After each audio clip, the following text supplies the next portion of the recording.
中国算不算超级大国？网上有这么一个帖子，就看完之后笑得我不行了，说你们中国人赶紧睁开眼睛看看现在这个世界吧。一个制造业占了全球30%以上，钢铁产量占了1半以上，人口占全球200多个国家加一起的1/6以上，国土面积世界前3，能全产业链自主，受教育人数占93%以上的一个国家。前提是这个国家是有14亿人口的国家，受教育程度93%以上，就是除了已经很老的那些老人，因为他们在学习东西已经很慢，也似乎没有太大必要再去学了之外，所有的你每天见到的中国人都是至少上过9年以上的学的人，9年以上的学呀，加上幼儿园，中国都是一群读过10几年书的人，全世界就这么一个国家这样。然后呢，他们会跟你说犹太人最爱读书，会跟你说美国人最爱读书，会跟你说欧洲人最爱读书，就是不说他们最爱读书。然后他们会说他们是发展中国家，而且将会长期处于社会主义初级阶段。到底什么阶段是社会主义初级阶段？到底什么样子不是初级阶段？他们说不知道，但是现在就是初级阶段。他们的理由是他们的农村现在还有很多留守的老人、留守的儿童，他们说那些留守的人都很苦，所以他们现在一直在努力的想去解决这个问题，而且似乎还解决不了。然后他们就告诉你说他们的人民还不够幸福，所以他们还需要再发展。但是全球200多个国家，有哪个国家在农村留下老弱妇孺，让他们自力更生？这些老弱妇孺还能活得好好的，哪有这样的国家？就这么一个吧。然后呢，说你看他们的 GDP 占了美国的将近70%的，然后他们说他们人多，人均还不行，说还得再发展。然后大家就给他算呀，说算算你们的真实的购买能力，连他们北边那个邻居都说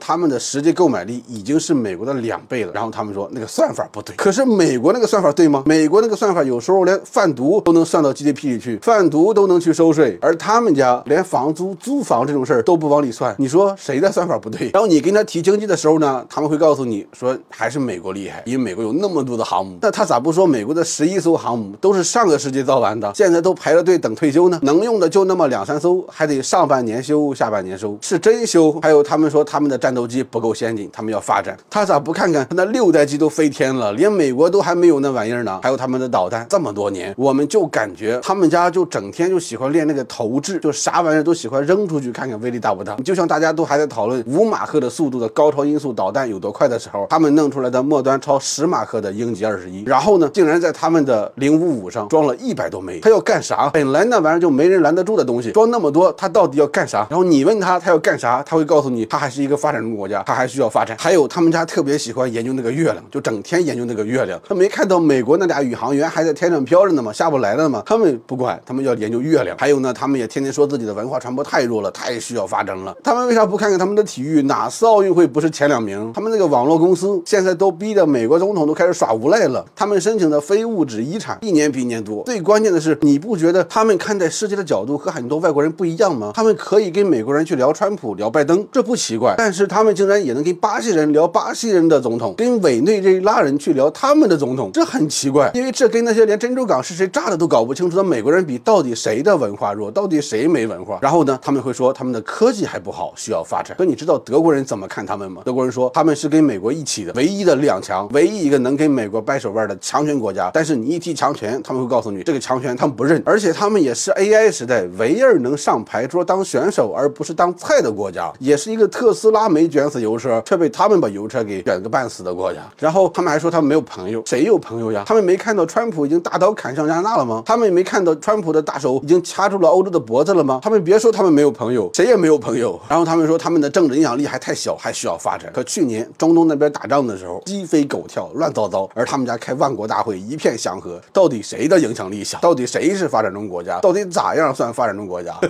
这是网上一个讨论的，在国外引过来的一个帖子讨论的。但是实际上我觉得呢，就是我们不是超级大国，因为我们人均还不够。美国人均 GDP 现在是8万美元，我们才多少？我们人均才9万人民币。就算我们的人口是它的3倍，人均变成它的1/3，那也得将近2万美元，对不对？那也是14万人民币啊，那现在还差好几万呢。所以怎么也得追得上，以后再说吧。所以现在我觉得我们就是发展中国家，可能还会长期处在社会主义初级阶段。那到底什么是社会主义初级阶段？不知道，反正应该现在就是初级阶段，因为现在我们好多事儿还不幸福，不幸福它就是初级阶段。